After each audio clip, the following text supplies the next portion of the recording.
அனைவருக்கும் வணக்கம். இந்த வீடியோவில் அருமையான செப்டம்பர் மாதத்தில் மீன ராசிக்கான பலனை தான் பார்க்க போகிறோம். மீன ராசிக்கு ராசி அதிபதி குரு. நேரடியாக ராசியை பார்ப்பது, அங்கே சனி இருந்தாலும் சுபத்துவம் ஆவது, எட்டுக்குடைய சுக்கிரன் 8ஆம் வீட்டிலேயே ஆட்சி பலம் பெறுவது, 6லிருந்து ஆட்சி பெற்ற சூரியன் கேதுவை விட்டு 7ஆம் இடத்திற்கு போவது, அனைத்துமே இந்த மாதத்தில் உங்களுடைய ஆரோக்கியத்தையும் முன்னேற்றத்தையும் காட்டுதுங்க. ஆரோக்கிய ரீதியாக எந்த பிரச்சனை இருந்தாலும் இந்த மாதத்தில் உங்களுடைய தெளிந்த மனதோட செய்யும் முயற்சியால் நல்ல மருத்துவத்தை எடுத்துக்கிட்டு உங்களை நீங்கள் ஆரோக்கியமாக வைத்துக்கொள்ள முடியும். உங்களுக்கு ஜீவனஸ்தான அதிபதியாகவும் குரு பகவானே வருகிறார்.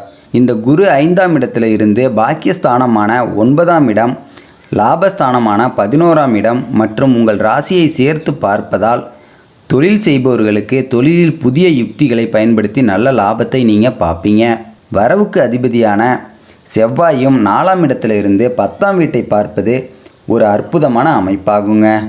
19ஆம் தேதியிலிருந்து குருவுடன் சேர்ந்து குருமங்கள யோகத்தோட லாபஸ்தானத்தையும் பார்க்கும். அதனால் தொழில் நல்ல வளர்ச்சி பாதைக்கு செல்லுங்க. சூரியன் 12ஆம் வீட்டை பார்த்த மாதிரி இருக்கிறதுனால மாத ஆரம்பத்தில் அரசாங்க ரீதியான தொழில் நடத்துபவர்களுக்கு மட்டும் கொஞ்சம் பின்னடைவு ஏற்படலாம். முதலீடு செய்யும்போது கவனமாக நீங்கள் இருக்கணுங்க. அதுவே மாத பிற்பகுதியில் சூரியன் 7ஆம் வீட்டிற்கு போன பிறகு நன்மைகள் உண்டாகுங்க. புதுசாக தொழில் ஆரம்பிக்க நினைக்கும் மீனராசி நேயர்களுக்கும் இருக்கும் தொழிலை விரிவாக்க நினைப்பவர்களுக்கும் இந்த செப்டம்பர் மாதம் ரொம்ப ஏதுவாகவே இருக்குங்க.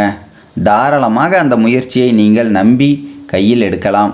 கோச்சாரத்தில் கிரகங்கள் சாதகமாக இருக்குது, அதனால தான் சொல்கிறேன். அடுத்து இந்த மாதத்தில் 6ஆம் இடத்துல கேது, சூரியன் மற்றும் புதன் இருக்குது. உத்தியோகம் பற்றி பார்க்கும் பொழுது அது தனியார் நிறுவன வேலையாகட்டும் அல்லது அரசு நிறுவன வேலையாகட்டும் 7ஆம் தேதி வரைக்கும் மேலதிகாரிகள் கிட்ட பேசி பழகும்போது கூட வேலை செய்கிற வேலையாட்கள் கிட்ட பேசும்போதும் சற்று கவனமாக இருங்க. அதுவே 7ஆம் தேதிக்கு அப்புறமா புதன் 7ஆம் இடத்துல போய் உச்சமாகிடும். சூரியன் 6ஆம் வீட்டில் ஆட்சி பலமாகத்தான் இருக்கும். கேதுவோடு இருக்கிறதுனால சின்ன சின்ன குழப்பங்கள் தருமே தவிர பெருசாக தடை எதுவும் இல்லைங்க. அதனால் 8ஆம் தேதியில் இருந்து உங்கள் வேலையில் இருந்த பிரச்சனைகள், சிறு சிறு சங்கடங்கள் குறைந்து தடைகள் விலகி மேலதிகாரிகளுடைய ஒத்துழைப்பு உங்களுக்கு கிடைக்குங்க. வேலையில் உங்களுக்கான பெயர், புகழ், அங்கீகாரம், நீங்கள் ஆகஸ்ட் மாதத்தில் போட்ட எஃபர்ட்டுக்கான ரிசல்ட் அனைத்தும் இந்த மாதத்தில் கிடைச்சிரும்.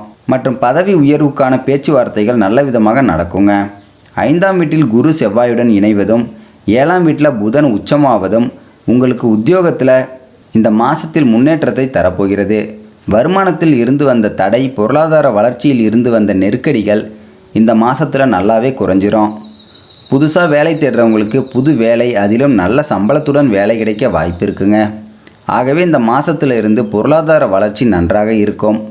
பணவரவு இருக்கேன்னு தேவையற்ற ஆடம்பர செலவு செய்வதை, தேவையில்லாத கடன் வாங்குவதையும் தவிர்த்து விடுவது நல்லதுங்க.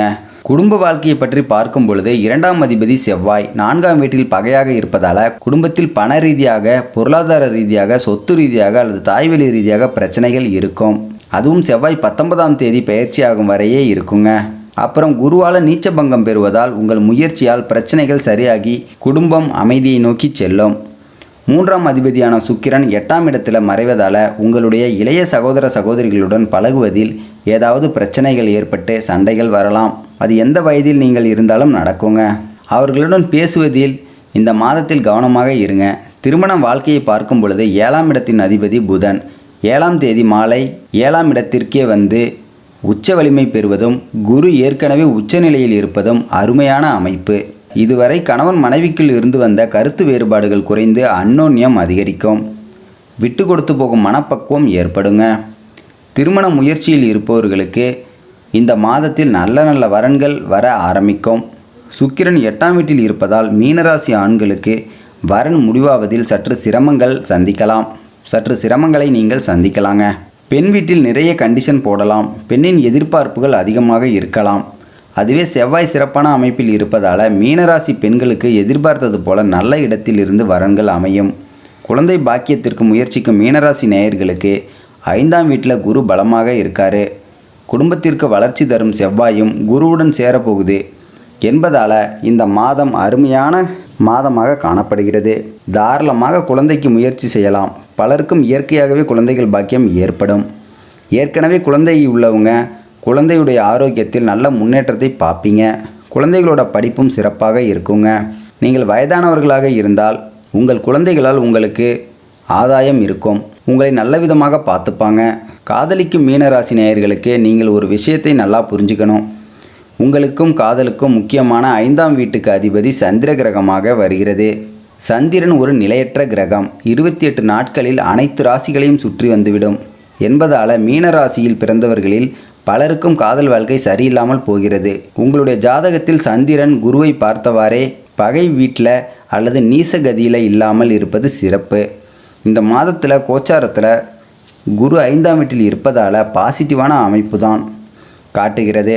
அதனால் மீனராசிக்காரர்களுக்கு காதல் வளர வாய்ப்புகள் அதிகம் உள்ளதுங்க. செவ்வாய் உள்ளே வருவதால் சின்ன சின்ன கருத்து வேறுபாடுகள் வந்தாலும் பிரிவு இருக்காது. இது மீனராசி பெண்களுக்கு பொருந்தும். ஆண்களாக இருந்தால் இந்த மாதம் சுக்கிரன் 8ஆம் வீட்டில் ஆட்சி பலம் பெறுவதால் காதலுக்கு லீவு விட்டுட்டு அமைதியாக இருப்பது ரொம்ப நல்லதுங்க. அடுத்து மீனராசி மாணவர்களுக்கு கல்விக்குரிய புதன் கிரகம் 7ஆம் இடத்தில் உச்ச பலம் பெற்றுவிடும். குரு பகவான் ஏற்கனவே 5ஆம் வீட்டில் உச்சமாக இருக்கார். மாணவர்களுக்கு கல்வியின் மீது ஆர்வம் அதிகரிக்கும். நினைவாற்றல் பெருகும். பாடத்தை கவனிக்கும் திறனும் அதிகரிக்கும். கல்வி ரீதியாக எந்த பிரச்சனையும் காணப்படலை. சூரியனும் புதனுடன் சேர்ந்து 17ஆம் தேதியில் புத ஆதித்ய யோகம் தருவதால் போட்டித் தேர்வுகளுக்கு தயாராகுவீங்க. அரசாங்க வேலைக்காக படிப்பை படிக்கிறவங்களுக்கு தேர்வுகளில் வெற்றி பெறும் வாய்ப்புகள் பிரகாசமாக இருக்குங்க. ஜென்ம ராசியில் சனி அமர்ந்திருக்கும். இந்த மாதம் நீங்கள் வணங்க வேண்டிய தெய்வம்னு பார்த்தீங்கன்னா விநாயக பெருமானையோ அல்லது மரத்தடி விநாயகரையோ வாரம் ஒரு முறை உங்களால் முடிந்த பூக்களோடு அல்லது பழங்களோடு வைத்து வழிபட்டு வருவது நன்மை தருங்க. இந்த வீடியோ உங்களுக்கு பிடிச்சிருந்தா லைக் பண்ணுங்கள், ஷேர் பண்ணுங்கள், மறக்காமல் நம்ம சேனலை சப்ஸ்கிரைப் பண்ணுங்கள். நன்றி, வணக்கம்.